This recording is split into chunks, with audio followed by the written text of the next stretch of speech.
Hello everyone. तो कैसे हैं आप सब लोग। स्वागत है आपका जीबी लॉ अकेडमी में। तो आज मैं पढ़ाने जा रहा हूं आपको कि क्राइम जो है क्या होता है, यानी कि अपराध की परिभाषा।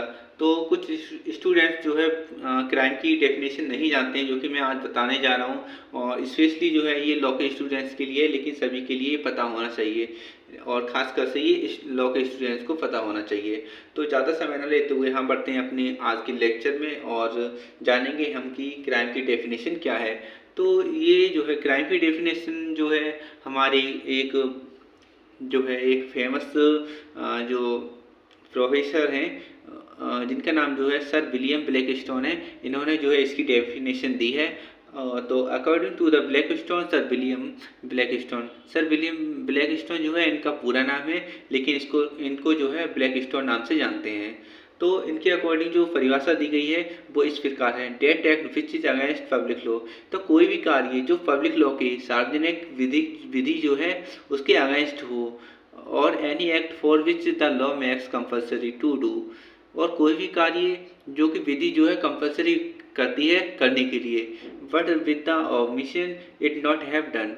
बट लॉ द्वारा ऐसा कोई कार्य जो है किया नहीं जाता है, वह जो है क्राइम कहलाता है। यानी कि कोई भी ऐसा कार्य जो सार्वजनिक विधि के अगेंस्ट हो, यानी कि जो हमारी सोसाइटी है, समाज है, उसके अगेंस्ट हो, तो वह भी क्राइम है। और कोई ऐसा कार्य जो कि हमें विधि करने के लिए कहती है लेकिन हम उस कार्य को नहीं करते हैं, तो वो भी जो है क्राइम कहलाता है। तो सबसे पहले हम जानेंगे कि essential elements of a crime, कि क्राइम जो होता है यानी अपराध जो है उसकी इसेंशियल एलिमेंट्स क्या हैं, यानी कि आवश्यक तत्व क्या है, कि जो है क्राइम जो है मतलब किन किन चीज़ों से मिलकर बनता है। तो हमारे जनरली जो है क्राइम के लिए ये जो है चार चीज़ें होती हैं जिनके द्वारा क्राइम जो है हमारा बनता है। सबसे पहले एक क्राइम होने के लिए जो है एक व्यक्ति या फिर एक मैन होना चाहिए, एक व्यक्ति या फिर मानव। और सेकंड चीज़ जो है मेंसरिया, यानी कि जो भी व्यक्ति क्राइम कर रहा है उसका जो है मेंसरिया होना चाहिए, यानी कि दुराशय होना चाहिए। क्योंकि अगर किसी व्यक्ति का जो मन जो है दूषित नहीं होगा, तो जो है वो क्राइम नहीं कहलाएगा।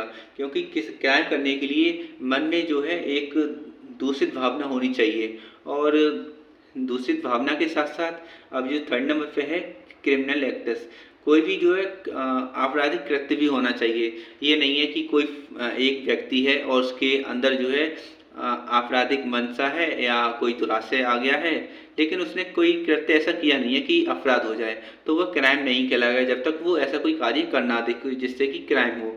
और सिर्फ क्राइम करने से ही क्राइम नहीं होता, किसी जो कोई दूसरा इंसान जो है उसको इंजरी भी होनी चाहिए, पर्सन के लिए जो है उसको क्षति भी होना चाहिए। यानी कि एक क्राइम के लिए जो सबसे पहले जो है एक या दो इंसानों का होना ज़रूरी है, और उसका जो मेंसरिया है यानी कि उसमें जो है दुराशय होना ज़रूरी है। और उसके बाद जो है उसका क्रिमिनल एक्ट्स होना चाहिए, यानी कि आपराधिक जो कृत्य है वो होना चाहिए। और आपराधिक कृत्य होने के बाद जो व्यक्ति है उसको इंजरी होना चाहिए, क्षति होनी चाहिए, तभी जो है हमारा जो है क्या बोलते हैं अपराध जो है बनता है।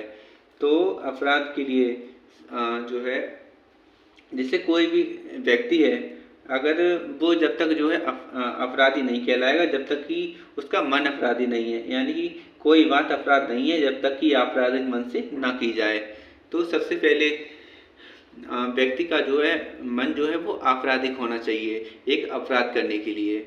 जैसे कि अगर कोई व्यक्ति है, उसको जो है डाकू कुछ लोग पकड़ लेते हैं और उससे कहते हैं कि हमें प्रधान जी के गांव में मतलब घर पे जाना है, आप उनका गेट जो है खुलवा देना, हम डकैती कर लेंगे। और चूँकि जो डाकू जो थे उसने उस व्यक्ति की सिर पे जो है गन रख दी थी, तो वो उसको दबाव में ले जाते हैं। तो वो व्यक्ति जो है डर के कारण से उनका प्रधान जी का जो गेट जो है वो खुलवा देता है। तो गेट खुलवा देता है तो प्रधान जी जो है गेट खोल देते हैं और सभी डाकू जो होते हैं उनके घर में घुस जाते हैं और उन्हें जो है लूट के ले जाते हैं।